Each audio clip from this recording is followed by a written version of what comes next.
Hello everyone and welcome back to more Spoopy Time in the Letter. We are back for more after a freaking thrill ride of a roller coaster of a freaking, oh my god, just shit happened in the last episode. A lot of shit happened.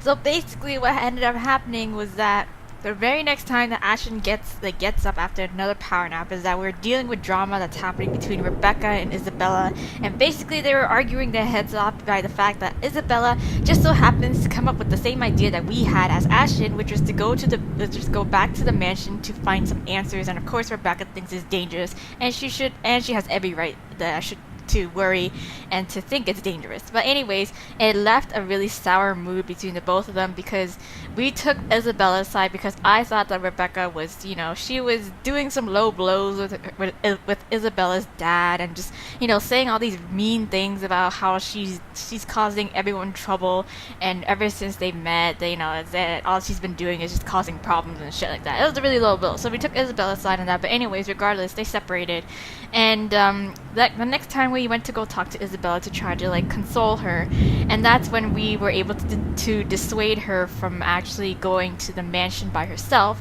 and to maybe talk things out with Rebecca, because deep down on the inside Rebecca still cares, for all that it's worth. So afterwards, of course, Rebecca and Isabella, they reconcile, they sorted out their differences, and that's when we get ready to leave. But as we're leaving, we come across Rebecca, and Rebecca meets us there to suddenly confess to us. So she finally admits her feelings to Ashton, and of course Ashton can't return her feelings because he has a crush on Isabella, but of course Rebecca still low-key salty about it. She's like, I get it, no need to explain, I kinda already seen how obvious you were with her, so blah blah blah, I'll just, I'll be on my way, I won't stop you from doing whatever it is that you are going to do now. So Ashton leaves, comes back to the mansion. He's doing a scope out of the mansion. He's seeing how there's a lot of security guards on every entrances on the outside. But then and it's raining, of course. Yeah, so it's raining. Let's just get that out of the way. It's storming outside. But then, of course, as he's doing his patrol near the forest borderline, he hears, of course, crying from the ghost lady. He gets distracted by her and tries to find the source of it, but then something knocks him out, or kind of knocks him out, knocks him off his feet, and he goes tumbling, and he ends up in the little dungeon area where we, of course, ran into Mary Ann. Thankfully, the homegirl's still alive, and she's a little dehydrated and she's a little starving, but she's still alive after 4 days of being held hostage in the little dungeon area.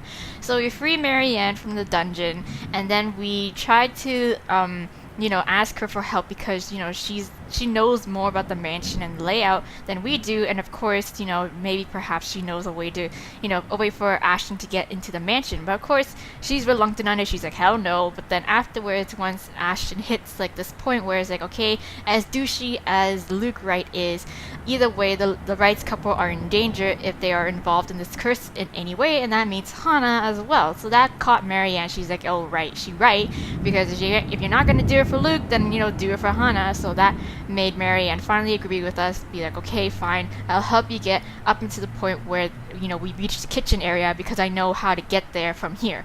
So she shows the secret passageway to Ashton, goes back into the wine cellar, but before anything could really happen, the ghost lady kind of pulls Ashton into this little hallucination on the glass with the shard of the mirror, and how she's trying to get into his head about how he's a bad cop and how he's the worst friend and he's a horrible son and all this all these deep dark secrets that she's trying to expose out of him.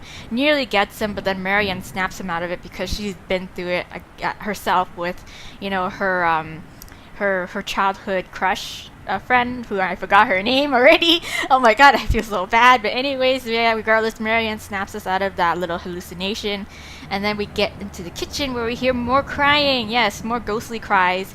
And of course, Marianne is adamant that she doesn't want to go any further into the mansion. She wants to get out and away from the mansion, but at the same time, she doesn't want to leave Ashton by himself because it's obviously be dangerous. So she's torn, and as well, Ashton is torn because she's a liability. She's too weak to really, get out of get out of escape quickly in case anything goes wrong. So he was like, okay, fine, you stay by the exit, and if I don't come back in 15 minutes, then you need to leave, you need to get out, you need to tell my friends who are at the crawl bar, and here's the taser gun, to defend yourself. And that's it. So Ashton leaves Marianne in the kitchen. He goes out into the living room, into the dining room, and goes up the pair of stairs. He has a little bit of another hallucination where he sees blood running down the walls, but then he blinks and it goes away. But anyways, the cries lead him up into the basement where Isabella first found the letter, and he hears a bit of talking as well from this ghost lady who turns out to be Charlotte Ermengarde. So she's like basically crying and sobbing how she needs help, how she's coming after me, and she's crying out for her mother and like, mother, please, get her away from me, she's coming after me, she wants me, blah blah blah. So we come into the room in the basement, which is here, and Ashton sees that of course it's covered in blood because it's a horror game, blood everywhere, and we see Charlotte just there crying and sobbing, and she doesn't seem to be aware, and Ashton doesn't also seem to be aware that he's kind of in a kind of a this Twilight Zone kind of area where of course we all know Charlotte is dead, but he's just still trying to help her, be like, oh my god, are you okay? But before he can really approach her, we get jumped by of all people, it's Johannes, the butler. So Johannes gets to jump on us. He has some pretty sweet moves. He disarms us. He takes a towel and he's about to choke us out, and he's like kind of telling us and talking to us about how we need to keep quiet, how he needs to dispose of us, like that Luke has been doing something like that similarly to people, so like maybe Luke has been killing people and hiding bodies as well. And also he was like kind of talking to us and trying to get information about what did you do to the missus, which I assume I totally missed out on that, which is Hannah. Like, so there's that factor where is Hannah missing kind of thing, because the last time we saw her she had a little episode in the kitchen, but that was Luke was there to like console her anyways. But anyways, we don't know in that timeline, and in between that time, like something might have happened to her. So anyways, Johan was choking us out.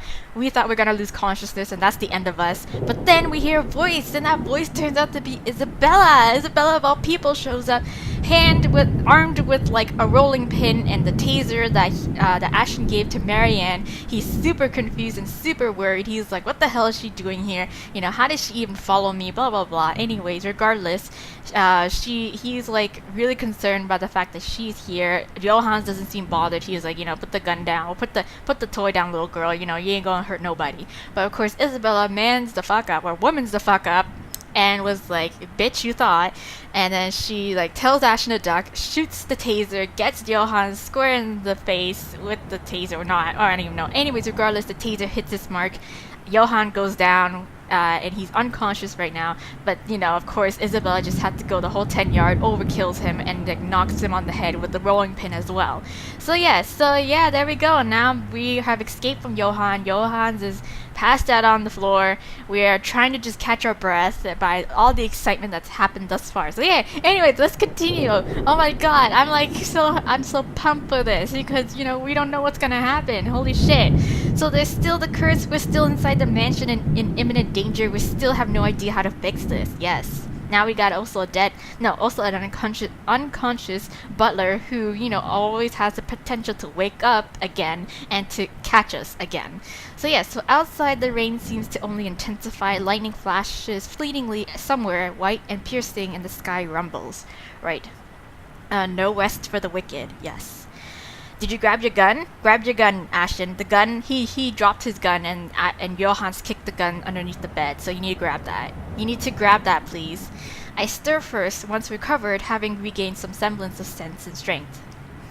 Breathing still hurts, but it's bearable, as is moving, although every small motion causes a wince. There will be bruising tomorrow. I can manage, yes.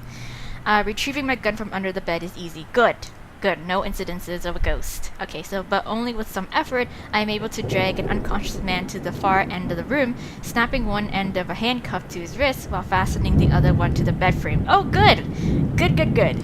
That will keep him from us. That should keep him restrained for a few hours in case he wakes up prematurely. Right. Good. All through this, Isabella stays quiet. In fact, she hasn't even moved since. Oh, girl, you okay?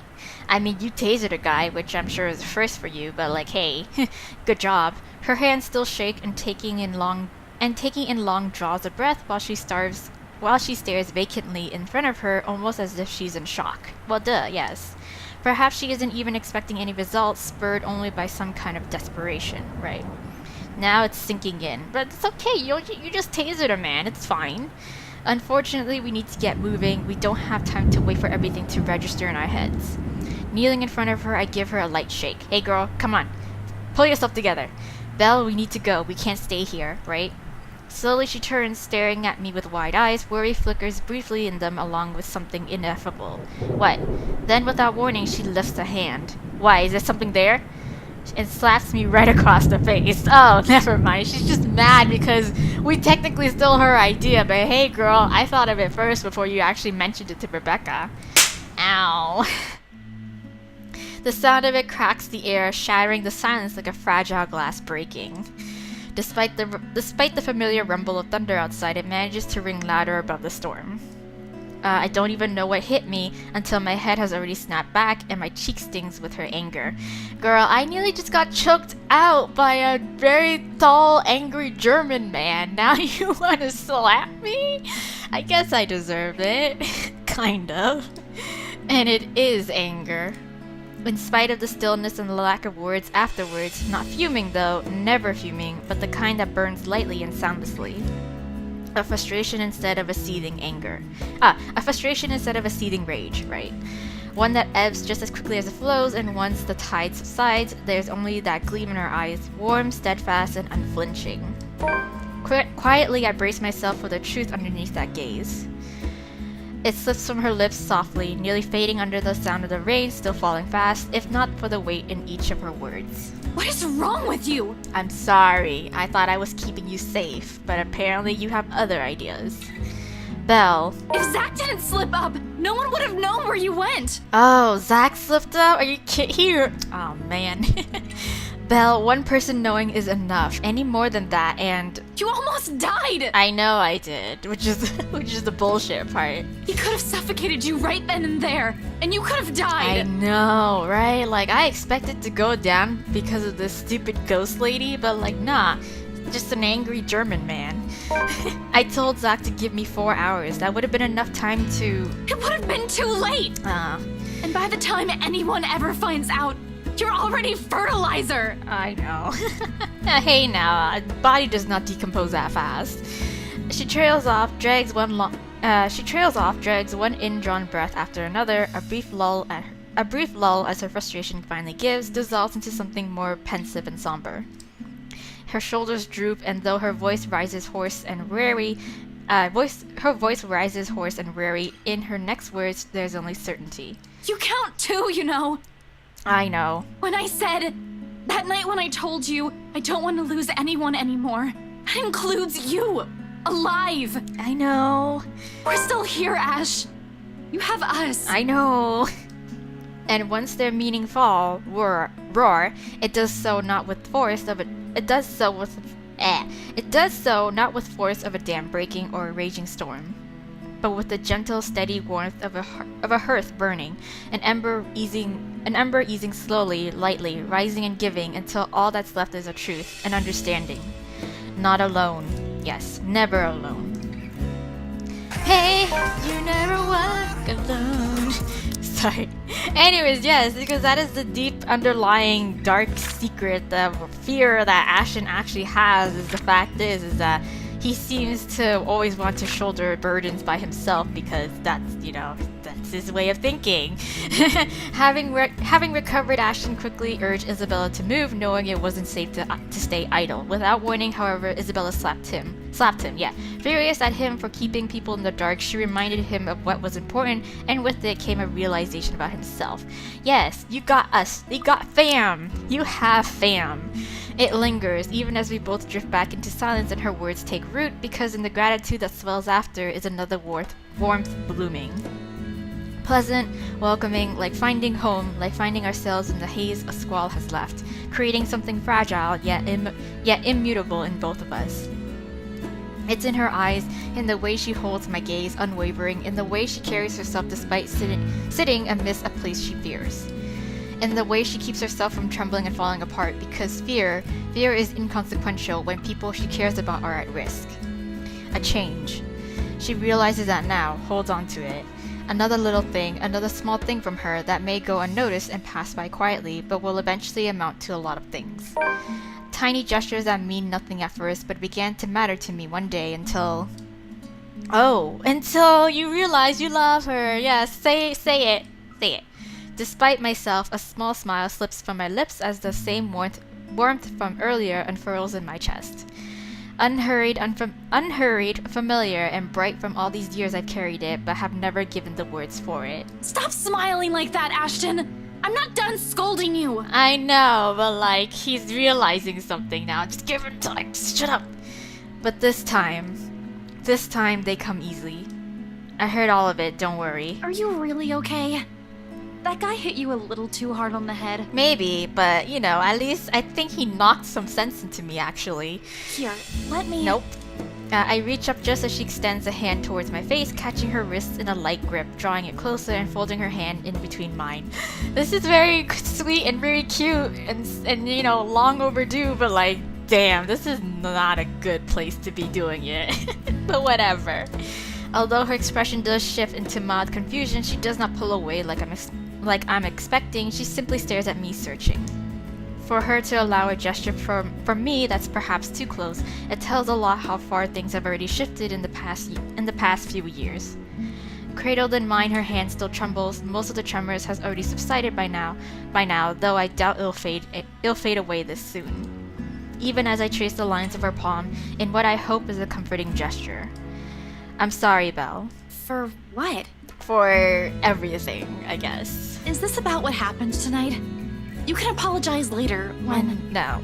I have to say now. No. Well, this too, but it's not just about this. It's for a lot of things, yes. For calling you clumsy and careless and a scatterbrain. Are you sure this isn't a concussion? No, girl. It's just knocked some sense into me. You would think that, wouldn't you? Yeah. Well, you don't usually apologize. It's true. Yeah, I know. I'm sorry about that too. For all the times I've teased you and made you cry. Unexpectedly, her fingers tighten around mine, our hands falling between us as something tender shifts in the air. Another exhale. Another drawn breath eases out of me, filled with every hesitation and uncertainties, but when I finally choose to break silence. It's only when I know that what will slip past my mouth is the one truth I will hold against the world. But for all those callous words, despite all those, come on!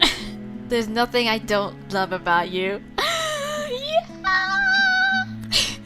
In fact, those things, I love those. Yeah, and everything. Yes! But everything that's you. For a long moment, she offers no response. Her grip on my hands merely tightens. Although my heart's pounding hard against my ears, I take a chance and look up. Slightly leaning away and giving her a cautious glance, more than ready to hear her rejection. Instead, I find her on the brink of tears with an almost unreadable expression on her face. She's like, Ashton, you idiot! When she notices my eyes on her, she hastily reaches up and wipes it with the back of her hands. It does not keep them from falling, and soon they trail down her cheeks despite her best attempts. To say this is panic shooting right up at the base of my throat is a complete understatement. This isn't how I've expected this to go. No, I don't think anyone is. I mean, you're basically confessing to her in the middle of a fucking sketchy-ass attic that's riddled with the spirit of an angry ghost lady. So, I don't know. Hey, Belle, did I say something wrong? Oh yeah, and also we got a handcuffed, unconscious German man who can potentially wake up and be like, bruh. Why would I confess right now? I don't know. I just feel like it's appropriate because I nearly died. I don't even have anything. Oh no. What? I don't have anything. No, girl, that don't matter though. I'm not rich. I live off instant noodles almost every day. Oh, girl. Oh, girl, I don't care about that, girl. That's just materialistic things. I can't do anything properly without someone helping me. Except maybe if it's drawing, but that's beside the point. I know, but like still, girl. I didn't even get to graduate, even if I was so close. I'm not even sure that scholarship will get me anywhere. And... Oh. Ever since I came here, in the 5 years you've known me, I've got us into all kinds of trouble. Oh, girl. You're too hard on So yourself. why Why would you even say that? I'm not... But he sees so much more in you than that, girl. You gotta understand that. That's why he loves you. Maybe it's the moment itself that spurs me to it. Are you gonna kiss her? The desperation. The fear of almost dying. That I've already said more than what I usually allow myself. And I might as well finish before I lose my nerve. Yes. Do it no matter the reason. I reach out for her. Gently, so unlike the way she barged into our lives so many years ago. The way she came in and would leave a terrible impression on anyone, really. And yet it's people like her that you don't easily forget. Yeah. It's them that gradually worms their way into a person's life until the very thought of losing them becomes unbearable. Isabella trails off once my palm brushes against her tear-stained cheeks, but she neither pulls away nor pushes my hands off. Rather, she looks at me wide-eyed with another searching look. I only have one answer for that. It doesn't matter. Yes. All of that is still you, and that's enough for me. Oh, no promises, only truths, perhaps the only genuine thing I can offer her at the moment. We don't even know what will happen or if we'll ever survive this. So instead of words, I lean in, our foreheads briefly touching, before brushing my lips tenderly against hers. Yes, no interruption. I was kind of like holding, like I was at bated breath because I was like, don't interrupt this moment. I swear to God, if there's gonna be an interruption, I'm going to lose my head. Okay. Yes. Oh, oh, babies. The kiss is nothing intimate by any means. There's a brief second once our lips touch when she tenses, unsure, a long moment of not knowing what to do with her hands until she settles them on me. Slipping it up my arm in a light grip, too afraid to make a mistake or hurt. But for now, it's enough. Oh, it's the closest we can come to it, yes, because we're technically still in an attic. That's really hella sketchy, so... Rather than give out empty promises or grand proclamations, we have this. Something she soon understands as her shoulders ease and she permits me to draw closer, deepening the kiss. Aww. Softly and gently, a short second of simply allowing the world to melt around us and allowing the world to melt away around us and this to roar above anything else. Aww. Like every little thing between us that has built up to this one single point in time. A moment that becomes ours and ours alone. Something to hold close until all of this is over. Oh, we part later to the sounds of the world rushing back around us, thunder, rain, and lightning, all to remind us both of a reality we have to face. Yes, I mean that was a really nice moment we had, but like, yeah. Oh, I'm so happy. They finally confessed and they kissed, no interruptions, and it's. Yes, understanding how much she also means to him, Ashton took both her hands in his and apologized, and in a rare moment of honesty, confessed what he truly felt for her, the one truth he would always hold against the world. Enough to dampen the mood and force back the worry I've temporarily forgotten. Yet when I glance back at Isabella, all she has for me is a small smile, bright and hopeful, and it is strength enough. One that I tried to draw from when I rest my forehead against hers one last time before leading us both out, her hand in mine. Okay, time to face the world, sweetie. Power still hasn't come back when we make our way downstairs. Tricky considering the stairs into the attic are a bit old and creaky as hell. One misstep and anyone might end up slipping and falling. You're lucky if that's all that happened to you, right? With the stairs this steep, a broken neck is a likely outcome. Let's not have that happen then. Thankfully, Isabella is here to guide me through the darkness. She knows this place better than anyone after all, in spite of all the misfortunes it has brought to us. Careful, the floorboards over there aren't very sturdy. Okay. Right on cue, the same board I'm stepping on creaks and suddenly breaks, the pieces falling somewhere with a dull thunk. Oh shit, Scumbag wouldn't be too happy about that. Oh, my foot. See? I told you so. You never listen to me. Hey, man, you're the one who, like, said it too late, okay? It's like the same thing when you're trying to, like, give people direction while you're driving. They're like, oh, turn left right here. And you just miss it. And you're like, why couldn't you tell me earlier?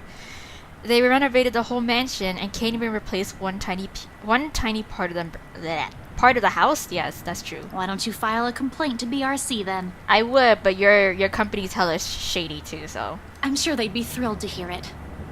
You know it was such a rush job. I know it was, yeah. Outside, the winds have intensified. Well, even from here, I can hear the gusts battering the windows in the attic. Oh my god. It makes you wonder why, up until now, the only person we've encountered from this house is the butler. Although, to some degree, that makes sense. He is in charge of running the place. But, like, still. Where are the other servants, though? In this storm, wouldn't anyone want to stay inside? A likely assumption is they're all asleep. A very deep sleep, Jesus. The route I've taken doesn't really pass by the rooms they've likely assigned as the servants' quarters. However, they have also heightened security.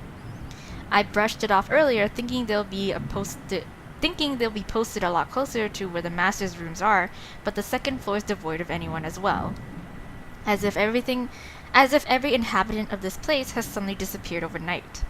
More importantly, where's that scumbag? And what happened to Hana, supposedly? I don't like this, right? I don't like this at all. The fact that we're here right in the fucking middle of it makes me all the more queasy, yes. And that feeling only escalates once we reach the landing and Isabella swings the door open. Why? Okay, well, we're back in the kitchen, okay. She pauses abruptly right in the doorway that I almost ran into her. A look of confusion in her as she looks wildly around the place, wordlessly taking in her surroundings. Where's Marianne? With each turn and shift of her eyes, her shoulders only grow tenser and a look of apprehension slowly dawns on her. Isabella, what are you... We aren't supposed to be here. What? What do you mean? Sure enough, when I look up, we're standing right in the kitchen, pots, pans, and all. Oh, so this isn't where we're meant to go? Wait, where are we? Are we still upstairs and we just open a door and we're in the kitchen? Are we hallucinating? It's some ghost shit. What the fuck? In one corner, Zach and Rebecca watches almost as surprised to see us. Wow. How did you get... Okay, so like... Ashton kind of had an idea or a feeling that if Isabella was here, or like the moment he saw her with the taser and she was getting choked out, that he was like, oh my god, if Isabella's here, what if Zach's here, what if Rebecca's here? And of course, like if Zach was the one who like, you know, slipped up about us being here, of course they would, everyone would volunteer to go. So like, yeah, it makes sense that they're here now, but like still, like, but the thing is that are we still upstairs and we're in the kitchen when we're not supposed to be? Is that it? Or like what? What's happening? Oh, Marianne, there you are. Good, thank goodness. Girl, you've been through so much and I'm so worried about you.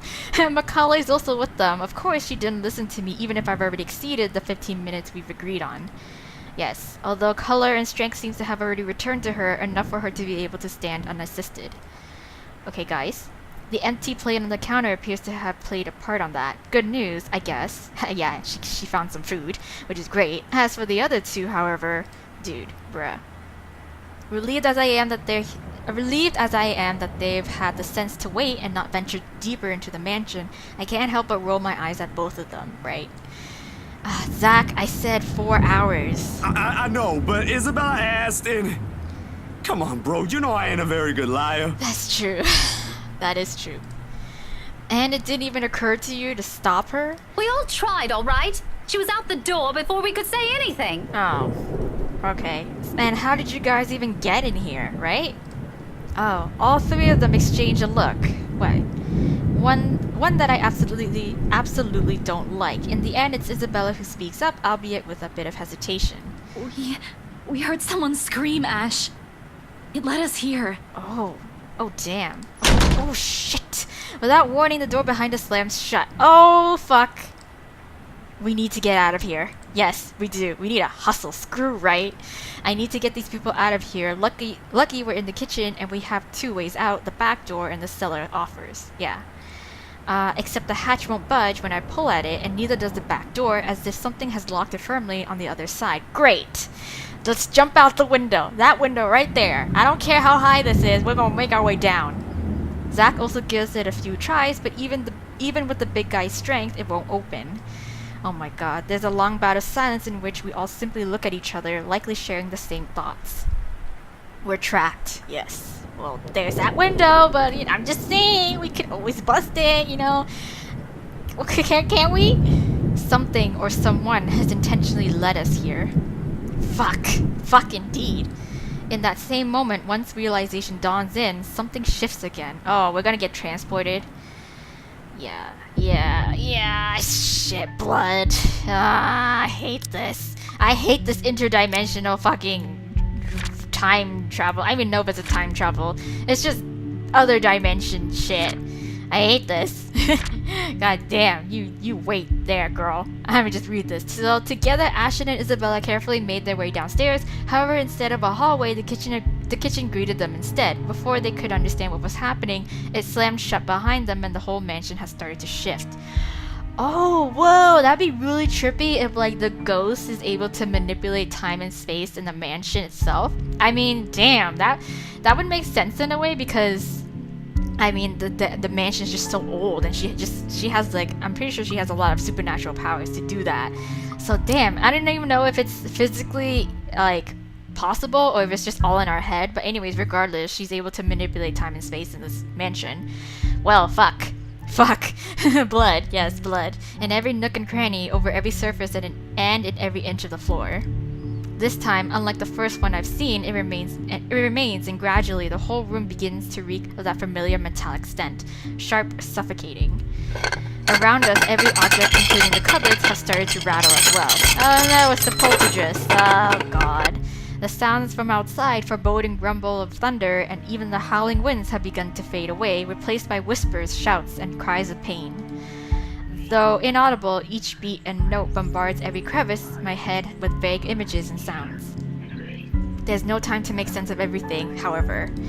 I'm already shouting, fueled purely by adrenaline, barking orders and making a break for the door that leads to the next room, the dining. It should take us straight to the foyer where the main door is. Well, it doesn't. Move! Run!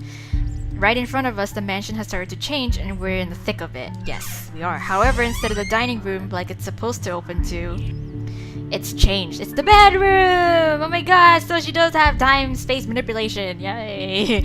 The bedroom welcomes us instead. Yes. An image that lasts only but a second before blood begins to seep into the room. Ew. Filtering into the walls, trickling from every nook and cranny. Everywhere, furniture shakes and every beam rattles. Well, time to try another door. Before we can even step back from the horror gradually unfolding in front of us, the door slams shut. A loud thud bringing a sense of dread and chill creeping up in each of us. Along with it is another realization the whole place is reordering itself. Yes, it is. And with the door closed tight behind us, showing no signs of budging, even through sheer force. There's no choice but to go forward and hope to all gods that it'll lead us to an exit. Yep, time to do. Oh, that was a fail. Until then, running's the only thing we can do, spurred by nothing but fear and a sense of desperation to live. It's useless, Ashton Frey. Oh, hello. But with each room we pass, it only becomes apparent that the house has no intention of letting us leave. It lured all of us here and we've fallen for it. Now it's playing a little game with us, a sordid form of amusement. For whom? Their laughters are the only thing we can hear. Girl, come on. Oh, come on, girl. With every hall we cross and door we slide open, the hope of finding an exit merely dwindles. I mean, I would shatter a window at this point. Like, who cares? Fuck the doors. The gun at my hip is useless here. I am useless here. Some fucking genius I am. Some fucking person to trust I am. But hey, now, none of us got experience dealing with the supernatural, okay? So it's all good. Don't blame yourself. Don't be so hard on yourself, Ash. All of those, they mean nothing in the face of the unknown. Yes, exactly. You finally figured it out. Huh, Ashton Frey. Well, it was pretty obvious to begin with, so I don't know. Just give it up. Give what up? All of them will eventually die because of you. No. And you are going to die alone. Now, why are you the only one who's picking on me? Why am I getting picked on? Shut your fucking mouth. Yes. You know it's true, though. Oh, it's not this again. All of it. Uh-huh. It's why all you can do is tell us to shut up. You don't want to hear a single word, because you're already aware of it. Can we just get over this already? Like, you gave me this pep talk with the mirrors, okay, girl? You can't even admit it to yourself. Who's the coward now? Uh-huh. But no matter how hard you try, you're not gonna be able to say anyone. Uh-huh.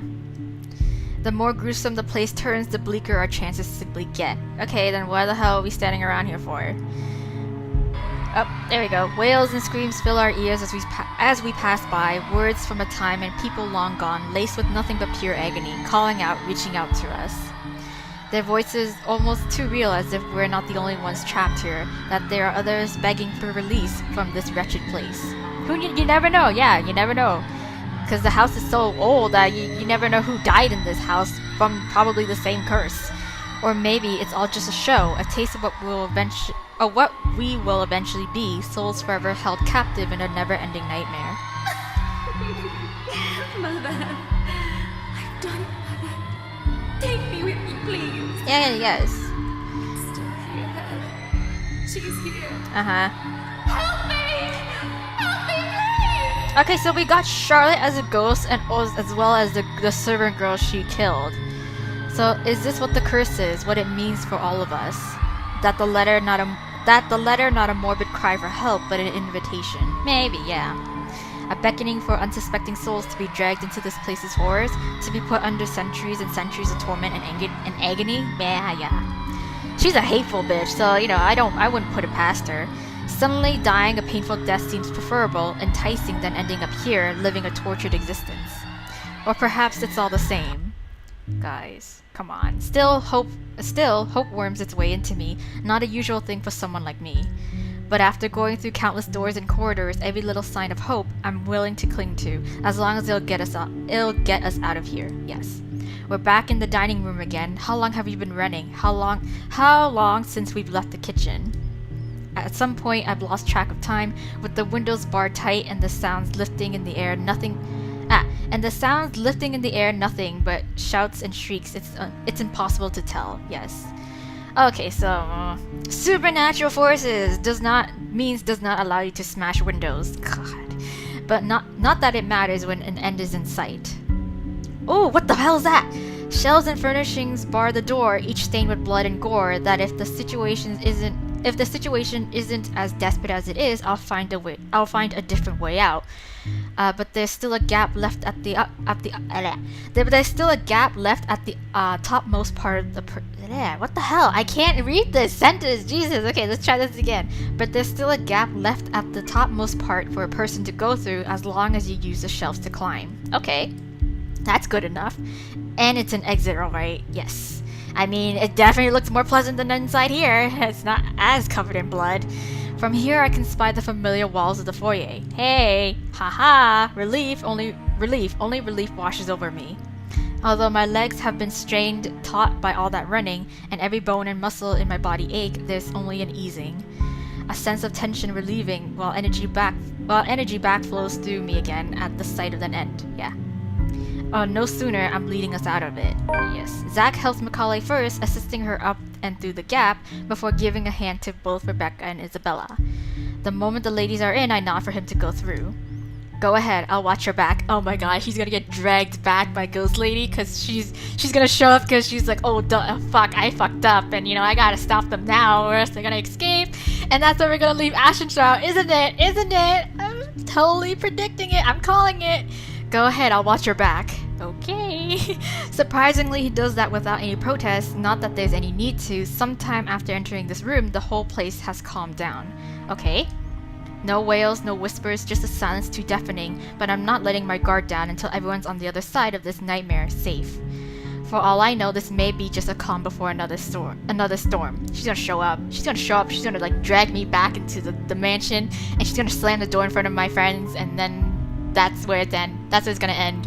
Without further incident, however, Zach makes it to the other side and I'm following after him. Okay. However odd this hush is, I turn my back from it and climb up. It's a tight fit, but I manage to squeeze myself in. I'm gonna get dragged back. The unease remains though. Yes, of course! I'm hella uneased, okay? Jesus. Maybe it's the adrenaline still coursing through me, or how easy everything has been after living through that nightmare, fleeting as it is. But for some reason, something's still nagging at me. What? Call it a detective's instinct or my training or whatnot. I have a feeling something's going to happen and catch us unprepared. Yes, same. Okay, it doesn't take a detective's instinct or even special training to know that something's up. This is too easy. We're getting off. No. Something's gonna happen. I know it. I know. Unconsciously, before dropping down on the better side of this dream, my hand shifts to the gun at my hip. Yes, get that shit out, girl. Instinct has never failed me before. Exactly. Okay, better safe than sorry. Okay, we out. Okay. We still got Johans. Who knows who that guy might just break the cuffs because he's super strong like that. Anyways, my feet haven't even landed firmly on the floor when... Had I known there would be a party in my own home tonight, I would have opened a bloody bottle or two. Oh, Luke. Oh, I even know. Oh, God, why now? Why you here? Why? People these days, in my own home. Can you believe it? Maybe he's possessed. Maybe he's possessed by like the hateful spirit of the lady, and she's just acting up because of her. I feel so left out. Oh, shut up. We're just gonna stop that. That's my phone. Anyways, a chill seeps into every vein in my body. Okay.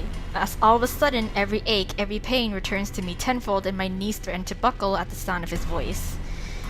Though it appears friendly, I know it is anything but. Yes. One does not spend investigating a man like him over a year and holding a grudge against him for more without knowing everything about him, right? His quirks, his habits, I'm familiar with all of them. And right now, Luke fucking Wright is beyond pissed. Well, yeah, because we technically broke into his house. Shifting my gaze upwards is nearly too painful knowing the danger. Not to me, but to those who have been lured in here by the curse. Hey, oh no, bruh, bruh. The handgun catches my eyes first, next to that smarmy smile on his face while he holds Macaulay, Zach, Rebecca, and Isabella at gunpoint. Its sight enough to lodge a painful thorn in my throat. I've been too complacent. Too focused on other things that I've completely set aside the fact the scumbag will not be too pleased to see us here without knowing our reasons. Right, but even with those good intentions, curses, and ghostly apparitions aside, we're still trespassing in his home, right? The question is if he's even aware that the whole of his household has somehow disappeared and he might be the only one here. Likely not, of course, yeah. Fuck. Even with people he knows among the crowd, there's a significant effort in him not to simply shoot everyone in sight. And really, Daisy, even you, what would Kylie say? Bruh, it's not what it looks like, okay? We're not looking to steal nothing, okay? Luke, this isn't what you're thinking. You have to listen to us. There's something going on here. Right? There is something going on here. Well, obviously, why else would people be trespassing in my home? Because there's a ghost and we need to do some investigations. I mean, I don't know. What happened to Hannah? What about little Lily over there, then? What? What's your excuse? Checking back if your clients are doing okay? Is that it? Is this what this is? I wish. We're doing good, by the way. Yeah. Sir, please. Yeah, please. Oh, please, what? Please, just let's talk. Let's just put the gun away. There's no need for a gun. We just talk. Becca's right, sir. Yes. We need to get out of this place. You need to leave. Yes. Tut, not a good enough excuse, darling. You people are the ones who need to get out of my sight. I'll be very happy to. I mean, at this point, if you want to stay here, then like, fine by me. We're just gonna leave. Don't worry. I might consider pressing lighter charges for the woman. Oh my god. Can't say the same for the rest of you. Ugh. But really now. Really what? I swear the people of this city need to be taught the meaning of privacy. But I got a badge. I got a badge though. This is how you want to start the week. Yes. Well, there's some serious issues going on here in this house, but I don't think you understand that. Why don't we just go with a bloody massacre if we want to surprise people in their homes, huh? What? Casually, he waves the handgun at them as if it's just a mere toy, and his words are no threat. The safety's off on his, nothing stopping him from pushing through with his words. Call me paranoid, but at the slight gesture, I draw my own and level it at him, finger on the trigger and ready to release the safety catch in case things go south. Now it's a Mexican standoff. Guys! Guys! This is so unneeded. Like, we got bigger problems to worry about. Like, we still don't know if something's happened to Hana because Johan's made it seem like something happened to her, like she's missing or some shit like that. Okay, so after a long, desperate run in search of a way out, the house calmed down for some reason. An exit was finally in sight. Waiting on the other side, however, is Luke motherfucking Wright. So he is quick to train his own on me, though, and just like that, we're at a standstill. Now, Feathers. Manners. Feathers, really? You're in no position to be pointing that gun at people. Same with you, sir. Why don't you put yours down first, and then we'll talk about manners. Oh, he talks back. The gall! Yes, because I've been through enough shit, okay? I don't need this from you. You know, your kind pisses me off so much. And how so? Shooting him right now will be so worth it with the way he stares at me like I'm a damn pest, but this isn't what I've come here for. Yes, I'm not a murderer. As much as I loathe him, I'm not the kind who will kill people in cold blood for my own gain or amusement. We can injure him, I don't know. Shoot him in the foot. The law will bring him what he deserves one of these days. At the moment, however, we're all in the same boat with this curse, and he needs to understand that. The longer we stand here, the more time we're wasting and losing, something we don't have much of. But how can I convince him? The scum is so full of himself, prefers to hear the sound of his own voice more than those of the people around him, no matter how much sense they make. Probably only way I can make him listen is if I beg, yes. No way in hell that's happening, but you just might have to, Ash. Maybe I should eliminate the immediate danger first and disarm him? Beg him to listen, disarm him. I really want to disarm him. Like, this can go south really easily if he has like a trigger, if he's like trigger happy, okay? Like, we can't have that. But I don't know, guys. Can we just put the gun down first and then we could talk? I don't think so. Maybe. Oh, maybe. Fuck. Because I don't want to disarm him and then he's gonna get super mad at me. But like, that might just be the only way for us to guarantee that we'll be safe enough to, like, you know, kind of chill and then just talk it out with him. You know? Like, oh, God, I hate this. God, I just... Luke, please, you're a reasonable man when you want to be. Can you do it now? Can you?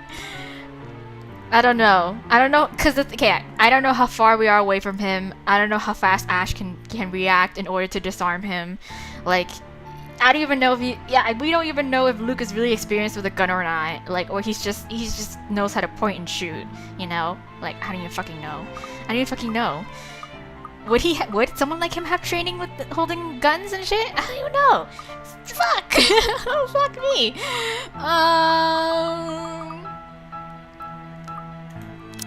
I really think we need to get some points with him. I feel like we can just beg him to listen. My life's not the only one at risk here, however. Yes. There's Zach. There's Rebecca.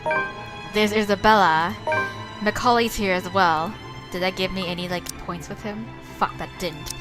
We're all unknowing victims to this fucking curse. I'm in no position to pick who to save and who I should simply let die. I suppose my pride can take a few hits, and I can set aside my beef with this asshole. Right. Taking a deep breath, slowly, I lower my pistol. Okay, Luke, just don't fucking shoot, okay? We don't have to do this. I'm not here to fucking pick a fight or to shoot anybody. Though still on the edge and at ready, in case he does something, I do my best to assume a less aggressive stance. Right. Listen, Wright, I need you to... You broke into my house, and somehow, you expect me to listen like a good little boy. But... Are you a bit touched in the head, Feathers? I'm not the one breaking laws here. And I'm sorry for that, okay? I didn't mean to break into your house. But I wouldn't need to if your house wasn't the source of everyone's problems. Look here, fucker. If I wanted you dead, I could have done it so many times already. Oh, okay, Ashton, you need to calm that temper before he starts waving that gun around again. In fact, I can easily shoot you down right here, right now. No, girl, we don't need a whole, like, fucking I'm better than you battle. And you won't be able to do a damn thing even with that gun. Oh my god. Suddenly he laughs, almost howling in fact, like I've told him the best joke he's heard all his life.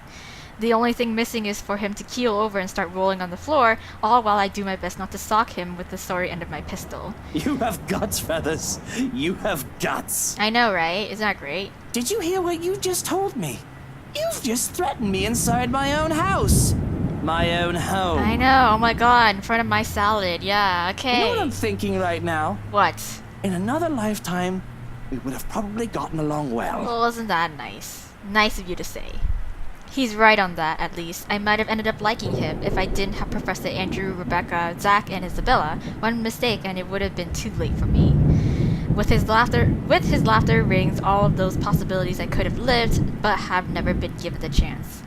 Been given the choice. All because I have other people with me, people who I care. A sobering realization. But not so much when suddenly his chuckling stops. In 2 heartbeats, he marches towards me, grabs my collar, and aims his gun right at my head. Hey, what the fuck? Ashton! Luke, no! Dude! Hey, now you two, I'm sure we can all talk about this first. Right? Dude! Oh, dude. I gave you the chance to fucking talk this out. Like, I didn't want to piss you off even more by taking your gun away, but fucking Christ. At this distance, a slight flick of that finger on the trigger will be able to do more than kill me. What is it that you people really want with me? Well, why don't you just fucking listen then, huh? This is the 2nd time this week, and I'm really getting weary of this little game. Then fucking listen. Did the NCA send you to apprehend me, or has somebody paid you off to kill me? None of that. God. Which one is it, Feathers? None of it. Mind you, my arm's getting tired. Better answer quick if you don't want to beat the business end of this gun. I know, no one would us, but do we really need to? I keep my eyes trained on him in spite of the huge threat he poses right now, because if there's anything people like him, like us, prefer, it's honesty. Yes. You don't give that impression without keeping a solid eye contact. I'm not with NCA, I'm just here to help. There's something else in this house and we're all in danger. You have to believe me, right? You need to let us go.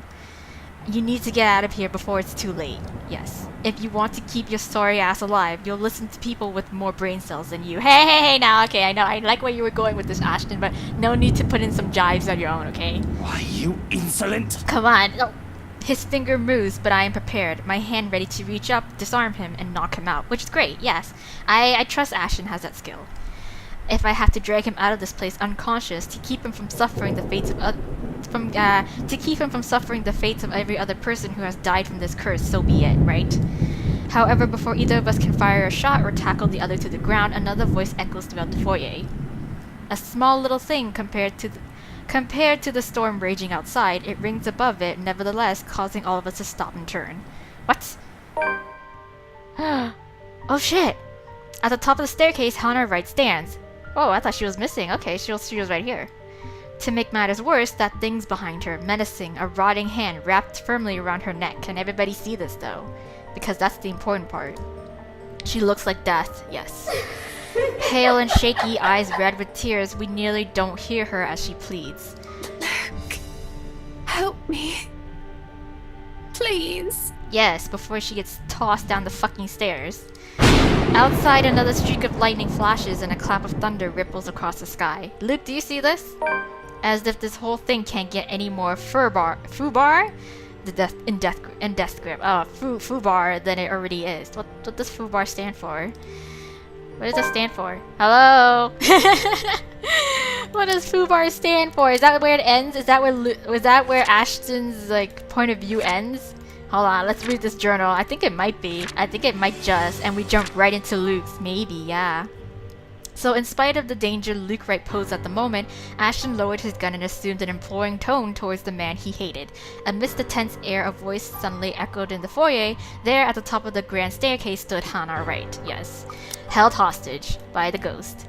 I think that's where it ends. Yes! That is where it ends. And I think, I was right. So a glimmer of hope. So I was right in terms of when that ends Ashton's point of view and we jump right into Luke at that moment. So okay, I'm just gonna see where I am for time though, just in case I'm going over. But let's read his profile maybe? Because we do have a new profile. But anyways, yeah, I'm just gonna check my time and see where we are. We Gucci to go. Okay, anyway, so let's read his profile and see maybe a little bit of backstory from, this man. So Lucille Mitchell Luke Wright is his full name. He's 31. Yes, he's president and CEO. He's British. He's atheist, raised Anglican, high school dropout, privately tutored. Okay, likes bread pudding, dogs, wine and absinthe, piano playing, daffodils, money, women, and power. Okay, that's nice. Typical CEO, rich man profile. Okay, so a prostitute's son. Oh, he spent his childhood roaming the streets begging or pickpocketing in order to avoid home. Damn, home meant a too drunk mother and her equally drunk clients, some of who would take to beating the child out of anger if he so much as looked at them wrong. Oh wow, shit. No wonder he's like, no, he's got baggage. Okay, so that meant he was always in trouble in one form or another, or another. Nothing was done to correct it until, in a sober moment, his mother found out about the abuse and promised to take better care of her son. Wow, okay, so Luke was happy for a while, but his mother's bad habits led to an early grave and left him orphaned until his biological father, a businessman with no legitimate heir, sought him out. Okay. He was trained to inherit Wright Enterprise, but along the way got mixed up with illegal activities. That put the company in a bad spot after his assistant ran off with a large sum of dirty money. Bankruptcy would have been inevitable if he hadn't married Hannah. Oh wow! Why did you get involved with illegal activities, Luke? Why? Just the fame and the money and all the shit that you didn't have before just got into your head? Is that it? Oh my gosh. Okay, so let's jump right into his point of view now that, this thing just got super, like, what's it called? Super sticky because everybody sees the ghost now, and, Luke finally sees, what's everybody's problem. To say that I'm scared of what's happening is a gross understatement. Yeah, no shit. Trouble of any sort is the last thing I want to get home to after a long day at work and a trip to the bar. And when I see Hannah near prostrate, I can only feel dread. She twitches and seizes, body wound and coiled tight before bashing, shuddering, and shaking. What is this? Where is this? Like a woman possessed, her mouth falls open and her eyes roll to the back of her head. Ugh, that is kind of creepy. It has the hallmark signs of a seizure. The symptoms are similar enough. And that knowledge, the fact that I know this only makes me feel worse. Maybe his mom died of a seizure. Maybe. All that drinking. Oh, it goes back to here. Okay. I get it. Okay, this makes sense as well too, because this is where we last left off in Hannah, and this is the last we saw of Luke as well, in terms of, big happenings, I guess. So, but to hold her close is all I can do while she thrashes about. I know this is wrong that I'm not supposed to hold her down, yet I do it out of instinct, reflex even. I'm terrified of hurting her, but I see no other way to keep Hannah from hurting herself. Right. It takes a lot to keep myself from running off to get help when she needs me here. And it takes everything I have to keep myself intact.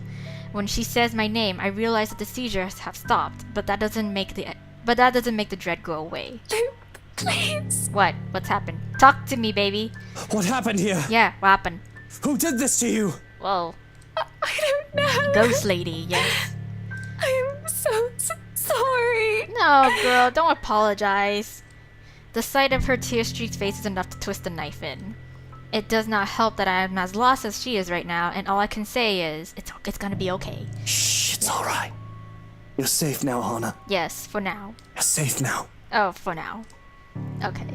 Oh wait, I need to change Luke. The thing, yes, I forgot. Every single time we change over to points of view, I want to change the voice so I can do their voice or read their dialogue. So yeah. So I must have sat there in the kitchen cradling Hannah in my arms for an eternity until Johannes and a maid ran in, assuming the worst. She had been screaming enough to attract the attention of anyone on mansion property. But that's all well and good in the end, I suppose, as they've helped carry Hannah up to our bedroom. Yes. I doubt I could have managed on my own. I might have slipped on the stairs and cracked both our heads if I tried. We can't have that. So both Johannes and the maid does a short work of making her comfortable while I sit on the sidelines. I have no idea how long I remained there, just watching them and her. But at some point after they've left us, the sun has set, leaving the room dark and silent. Nestled in all the pillows and blankets and put on her side, though, And yeah, put on her side though, Hana looks smaller than ever. Okay. She looks so weak and vulnerable that I can't help but worry. Not to mention the children. Think about the children. I wouldn't know how such an event could affect babies in the womb, right? Now seems like a good time to get drunk as any. But no, girl. We need you sober. But I just can't. Yes. I can't bring myself to leave her side just to intoxicate myself, not with what just happened, right? I might just drink myself to death drink myself to death if I so much as tried. Yes. Please, stay with me, darling. Yes, please stay with the poor dear. Of course, anything for you, sunshine. Yes. There's no way I can leave her side without feeling guilty. Besides, what sort of husband and father would I be if I don't take care of her when she's sick, right? Not that I'm too confident about what I can do on my own. I'm not trained for this sort of thing. Well, you gon' learn. Even if I've experienced similar scenarios before, I might still have it all wrong. I've already called our personal physician along with the obstetrician who knew of her pregnancy for a house call in the morning. Yes. We'll have to go on from there. Yes. I don't like to think about it, but I can still remember the doctor's instructions on how to take care of my mother while she was ill. Provide a safe space for her to rest. Check. Let her lie on her side so that she doesn't choke. Check. Loosen tight clothing to let her breathe. Check. Keep calm and don't panic. Well, I am having a bit of trouble with that one, aren't I? Do you want any water? Something to nibble on, perhaps? I can call for something to be brought up. Soup. Soup would be good, right? Yes, I guess. I'm fine, Luke. Don't you worry. I'm just a little sick, but I'll get better. Just a little sick. Just a bit of a little short possessed. Just getting possessed is all I'm trying to say. You know, nothing big. No big deal.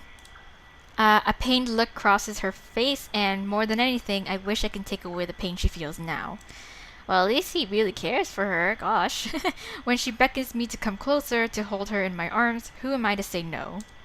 Oh, darling, you don't deserve any of this, girl. Her body still quivers, tiny shakes that make my heart feel like it's going to stop and give every time they happen too much. I take care to give her room to breathe, no matter how much of an uncomfortable position it puts me in. Her scent is enough to bring me at ease. Golden flowers, marigolds, buttercups, and daffodils. Aww. I'm not sure if she smells this way because I surround us with them when I can, or because she's wearing the perfume I gave her last Christmas. Either way, it's sweet. There we go. Now, are we comfy? Yes, she nods her head weakly. A smile barely makes its way on her lips. I'd be ready to fulfill any request she has, anything to make this easier for her, anything to make her happy. But when she next speaks, I can feel my breath catch my throat. Sing me a lullaby. Yes, can you sing, Luke? I hope you're not tone deaf. I mean, sure you can play the piano a little bit, but can you sing? A lullaby? Of course, I can do that. I know I've done so many things in my lifetime that would justify a horrible end. But not Hana. She doesn't deserve this. Of course. This is all far too horribly familiar. To find myself in bed, clutching reverently to an ill beloved, wishing it isn't real, and hoping it doesn't get any worse. To find myself screaming at a god I've long abandoned and forgotten, not her, not again, take her and you will bloody rule. To have a lullaby shared so that we can forget the pain and the fear. Hush, my darling, don't say a hush, my darling, don't say a word. I'm gonna get you a mockingbird. There we go. I can hear her breathy laugh, though she doesn't tell me to stop. If this amuses her, then that's fine. Aww. But her breathing soon evens itself out, a good thing too, and before I know it, she's fallen asleep. Aw, if only it would be as easy for me. I certainly don't envy her, but I don't particularly like how my mind runs right now. Battered and afraid, clutching at straws, and asking myself if I'll really let myself fall apart in this moment. It's alarming how just the thought of losing her could break me, pregnant or not. And if that mockingbird don't sing, I'm gonna get you a diamond ring. Yes. I've already lost my mother, the only other woman I've truly loved in my life, and without knowing then as a young man, that wounded a great part of me, yes. I'm aware now of how scarred I am, for a lack of a better term. Yes, at least you're aware. That's the first step to realizing you have a problem, and to fixing it is that you got issues. If anything ever happens to Hana, well, I don't know what I'd do after the fact. Would the loss drive me insane? Would I become mad and swear bloody vengeance on a world that deserves less than her?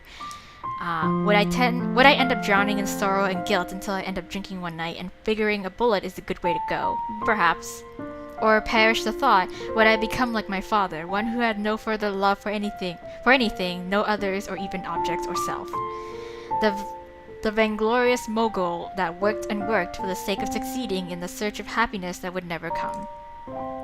And if that diamond ring turns brass, we're gonna go to fields of grass. Yes. For a long while I was that man, wasn't I? Pursuing golden glory and nothing else. Bloody hell, I even started courting Hana for the money her family had. She was a mark to be attained. But she was just so bright, and I don't mean intelligent though. And I don't mean intelligent, though she is certainly that too. No, she was bright in a manner that she could bring such sunshine to anyone's dreary life. I thought I would need to put on a mask with her, just like with all the others. But if anything else, she made it feel so constricting, suffocating that I pulled off the mask on my own. I had wanted to be myself around her, just as she was so willfully showing her real self to those around her. It wasn't some sudden realization, there was no eureka moment, it just happened. And in those fields where we roam, we'll take daffodils for our home. Aw, is that where he got the daffodil thing from?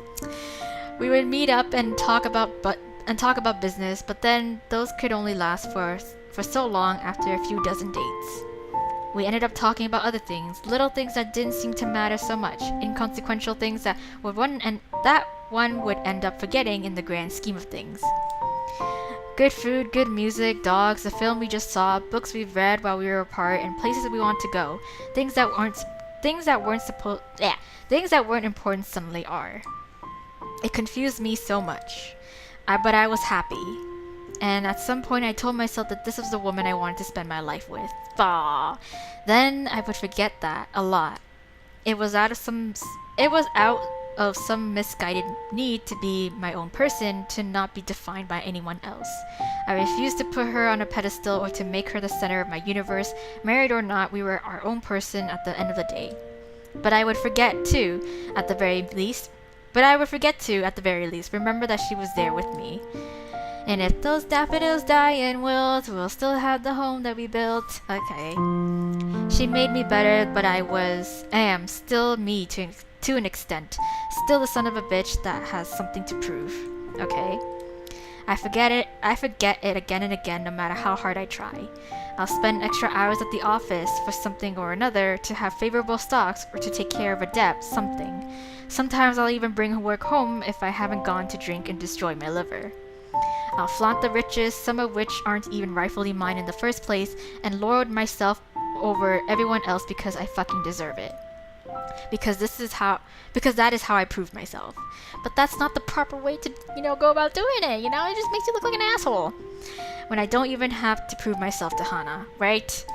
Sometimes I wonder, had we met under different circumstances, had I grown up a different way, would all this be any better? I don't know. Just the what ifs. No point in wondering. Would we be any happier? Good night, my sunshine. Aww. Now there's a thought. Okay. That's very sweet. It's very sweet. I mean, we're back on October 29th. Okay, so oh my god, we got days to go before, shit goes down on November the 1st. Okay, well, let's see what the journal has to say about this, though. I wonder what more, kind of events we would happen with Luke until it goes up to November 1st. So after what seemed to be a seizure, Johannes found the couple in the kitchen and helped usher the weak woman to the master's bedroom. Luke elected to stay with Hana today to care for her, singing of a lullaby. Ooh, I got a frog in my throat. Singing of a lullaby until sleep came over them both. Okay, there we go. So we sleep. We slept? Yes. So, Mummy, what happened? You were wriggling and shaking, and you wouldn't stop, even if I was shouting. I'm so sorry I shouted at you, Mummy. Shh, don't cry. My little ball of sunshine's not supposed to cry, is he? No, of course not. This is his flashback with his mother, okay. Don't you worry. Mommy is just a little sick, but she'll get better. Okay. So I was right when you know Luke was saying how he's dealt with this before, and it's with his mom. So it's like, yeah, okay. I've got a new job now, and I can get medicine again, okay? Okay. And we'll buy some bread pudding, too, while we're at it. Please don't do that again, Mummy. It's scary, yeah. It's okay. I'm here. You've got nothing to fear. But you have to be brave, too, Lucille. Even when I'm not around. Okay. Be brave. Aww. Okay. Be brave. I choke back a scream and wake up in cold sweat. Why? With my heart pounding in my ears, it takes a while to remember where I am. Hana? In the dark and cold of the room, one can't fault me for feeling ill at ease. It isn't as bright as the penthouse, and the renovations did little to change how old it feels. We've been here for less than a week. It'll take a bit more time to adjust. It's hard to feel cozy, though, when I'm bloody freezing. Nudging the lump of fabric next to me, I sigh. It's cold. Don't hog the sheets, Hana. It's not Hana. It's Ghost Lady. She always did this, though it hardly bothers me. Growing up, I was lucky to have something to use as a mattress. I'm not the one who grew up accustomed to Egyptian cotton with a thread count of 800. Besides, the warmth that Hana exuded on her own is usually enough to keep me sleeping through the night. The temperature tonight must be something else with how chilly it is right now. I must be considerate, after all the poor dear is ill, though I loathe to think about what had just transpired. Don't make me pull those sheets off of you. That blanket is large enough to cover an elephant. You need to share. It takes a while. What was that, honey? Oh. Apologies. I'm just in the loo, so if you can give me a moment. Yes, it's not Hana. It's Ghost Lady. She done snuck into your bed. There's no sign that they'll be moving where they lie. Oh, with care, I go for a knife hidden under the side of my bed. It would be foolish of me to instigate anything while I'm unarmed, after all. Right. To pull back the covers would be a more difficult affair, because reaching out to uncover who was underneath, I have to prepare for anything and assume the worst. A dead body that moves! And we know, if I so much as see the nozzle of a gun, there's going to be a murder tonight. I know they say not to bring a knife to a gunfight, but I think I can sink a blade in his liver faster than he can point and aim. I see the rise and fall of the sheets, though it could easily be mistaken as the fault of the breeze. I hear their breathing. A great sense of foreboding comes over me, making me hesitate with my plan. Just do it!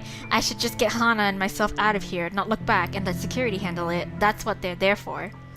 Maybe I should just man up. There's no way I'm risking the chance that inaction will put Hana in danger. But what's the worst that could happen, right? I have no reason to be afraid. There's no bogeyman under the bed, no monster in my closet. If anything, these things should be afraid of me. Nah, girl, that's what you think. What about dead ghost ladies in your bed? How about that? You never considered that option, huh? Right? Why don't you find out? I grab a fistful of sheets and throw them aside.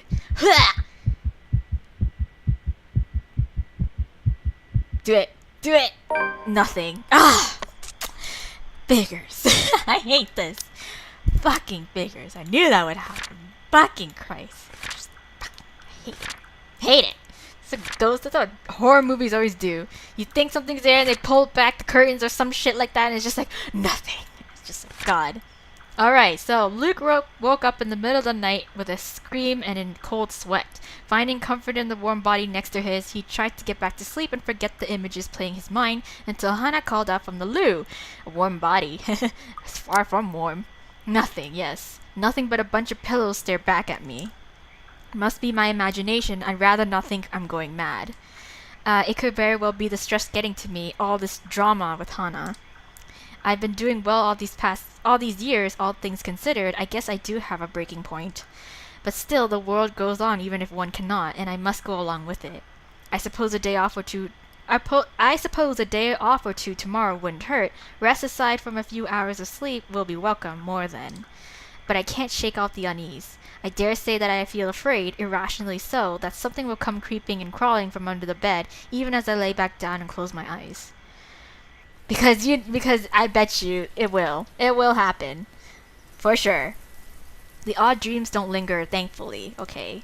But with the morning comes another disturbance. Both too loud and too short for my taste. Is it Zach? I'm pretty sure it's Zach. And I have very fine taste. When the piercing rings of the doorbell reaches even the bedroom, I'm very much inclined to think that the person who built this place lacks any sense of it. Perhaps the only thing good in this is that the ruckus has chased away the needling guilt from last night's commotion, if only temporarily. Still, it's a bloody annoying distraction. Yes, I can tell already that it is going to be a long day. It hasn't even started. Before the racket even lasts another minute, I'm peeling myself off the bed and heading straight for the main door. It's Zach. There will be a murder today if this doesn't let up. How quaint! It seems everything in this blasted universe is intent on getting in my nerves as of late. Gordon Bennett, only a Nancy would knock at such an ungodly hour.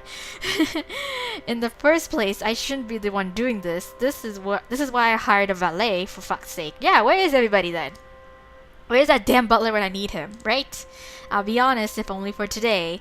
With the mansion this quiet at this hour of the morning, it's easy to believe those little ghost stories might be real. But the only horror here is the news Hannah has brought forth yesterday and the very idea of me being a father. Neither the deafening silence nor the biting chill spreading across every room in the place. My wife is pregnant, bloody bollocks. There's no place for fear when another set of problems already burns that fuel. So I wait for another second. When no butler still answers my call, I simply yank the door open myself, perhaps with more force than needed. And it's Zach.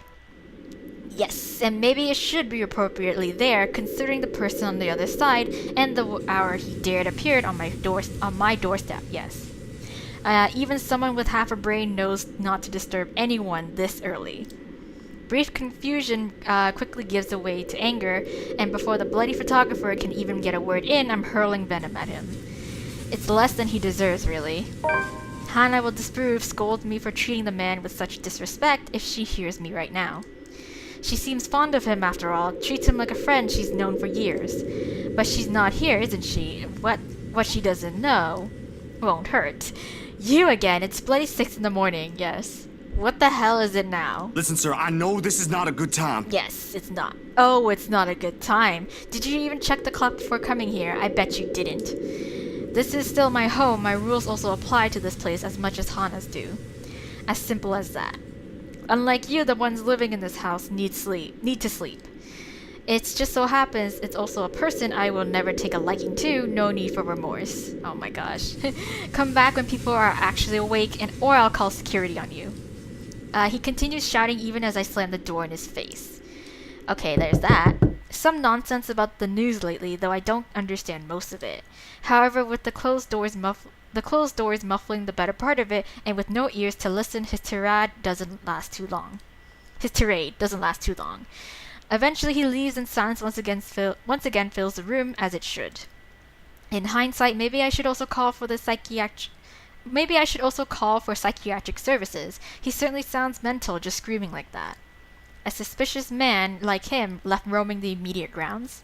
Nothing good can come of it. But if his presence will indeed bring a problem, a sign of bad things to come, I'll probably know soon enough. No, we made him not do it. Worst comes to worst, Johans will take care of it if need be. Yes, just like how he took care of Ash, Jesus Christ. It's what I'm paying him for. In the meantime, the bigger problem at hand. Hannah dear. It's on a whim that I've chosen to cook. Sure, I have a lot of other things I could have done instead, but cooking distracts me, and I do find it relaxing on the rare occasion I step up to the task. Aw, that's nice. On the tray, 2 plates of roti paired with spicy beans, boiled eggs, hash brown, and bacon topped off with peppers, courgettes, and akis. Oh, that sounds so good. I can't get back to sleep after my abrupt awakening earlier.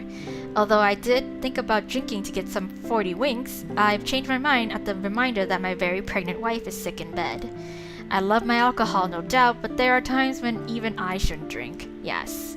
As it is, I'm running on nothing but 2 cups of coffee. Good enough.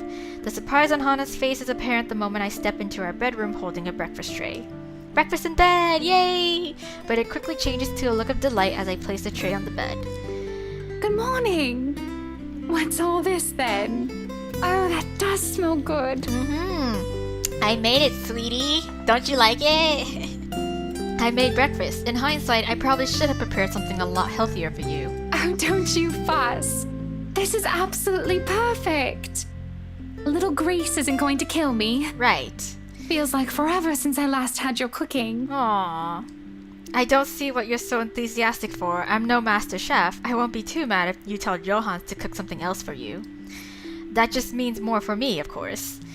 I can't wipe the grin off my face when Hana takes a bite and looks like she's enjoying what I've made. I mean, it looks good.